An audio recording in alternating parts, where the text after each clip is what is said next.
Hello guys, आज जिस चीज़ के बारे में हम बात कर रहे हैं वो है निफ्टी और बैंक निफ्टी। निफ्टी और बैंक निफ्टी लोअर लेवल पे कंसोलिडेट कर रही है, लेकिन लगता यही है कि ब्रेकडाउन होगा। और ब्रेकडाउन होगा, इलेक्शन के टाइम में वॉलेटिलिटी ज़्यादा है, लेकिन प्रॉब्लम तो वही है कि जिस हिसाब से चार्ट पैटर्न दिखा रहा है निफ्टी का, उस हिसाब से ये लगता है कि बीजेपी की अभी सत्ता में आ पाना मुश्किल है। और रही बात 400 की, 400 पार होने का बीजेपी का वो सिस्टम नहीं लग रहा, और मुझे तो ये भी नहीं लग रहा अभी बीजेपी अकेले दम पे चुनाव में आ भी पाएगी, क्योंकि चार्ट जिस हिसाब से वीक है निफ्टी और बैंक निफ्टी के, उसके हिसाब से ही दिख रहा है कि ब्रेकडाउन आएगा और हो सकता है एक बार बाउंस मिले जून में, लेकिन ऊपर में सस्टेन नहीं हो रही बैंक निफ्टी और निफ्टी। जहाँ तक मुझे निफ्टी में लग रहा है 21,500 का टारगेट हो सकता है आपको जुलाई के आसपास देखने को मिल जाए, क्योंकि जिस हिसाब से स्ट्रक्चर चल रही है उसके हिसाब से 21,500 का लेवल बैंक निफ्टी ज़रूर दिखाएगी।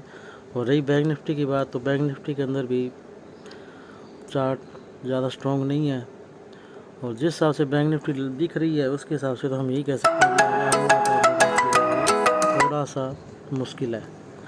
मुश्किल इसलिए है क्योंकि बैंक निफ्टी वीक और बीजेपी भी सत्ता में नहीं आ पा रही, मोनोपोली नहीं ले पा रही, और चार्ट भी वीक होने का मतलब यही है, अभी चार्ट पहले बताता है भी आगे क्या रहेगा।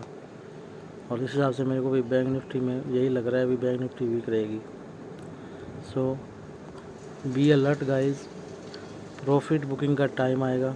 1000-1500 पॉइंट की मूव बैंक निफ्टी एक बार ऊपर की साइड दे सकती है, लेकिन निफ्टी अभी भी कमज़ोर है। ये मान के चलो भी निफ्टी 100 से 200 पॉइंट के अंदर रह जाएगी, लेकिन जहाँ तक मुझे लग रहा है बैंक निफ्टी अभी इस जुलाई में जून के टाइम में एक बार 48,400 का लेवल दिखा सकती है, लेकिन ऊपर अगर सस्टेन नहीं हुई तो ये भी वापस यहाँ ब्रेकडाउन करेगी। और इसका लेवल जो निकल के आ रहा है जहाँ पर ये सपोर्ट लेगी वो है 46,200। ये टच करना ही चाहिए आगे। हो सकता है फास्टली मूव मिले, हो सकता है थोड़ा कंसोलिडेशन में रहे। कंसोलिडेशन में रहने का मतलब तो यही बनता है अभी बीजेपी के मेन मोनोपोली सिस्टम तो यही बनता है अभी बीजेपी जो इलेक्शन में जो रहेगा उसके रिजल्ट बेसिस पे ही बैंक निफ्टी वर्क कर रही है मौके की। जैसे ही पॉजिटिव न्यूज़ आएगी बैंक निफ्टी बाउंस देगी, और जैसे ही थोड़ी वीक न्यूज़ आएगी पीसीओ बैंक्स हो गए, पीसीओ स्टॉक, जितने भी पीसीओ स्टॉक्स हैं उनमें भी गिरावट भी देखने को मिल सकती है। अगर बैंक निफ्टी वीक रही और बीजेपी की अगर सरकार बनती हुई नहीं दिखी तो बहुत बड़ा मुश्किल और टाइम आएगा। हो सकता है इन्वेस्टर को भी अलर्ट रहना चाहिए, और अगर प्रॉफिट है तो एक बार प्रॉफिट बुक करना भी चाहिए। एक बाउंस, छोटा सा बाउंस है बैंक निफ्टी में भी, 47,400 का छोटा सा एक सपोर्ट लिया है। अगर मंडे को गैप अप ओपन होती है तो 48,500 तक के लेवल देखने को मिल सकता है, लेकिन प्रीमियम नहीं बढ़ेगा, वही बात है, प्रीमियम डिले होता रहेगा। सो बी अलर्ट गाइस।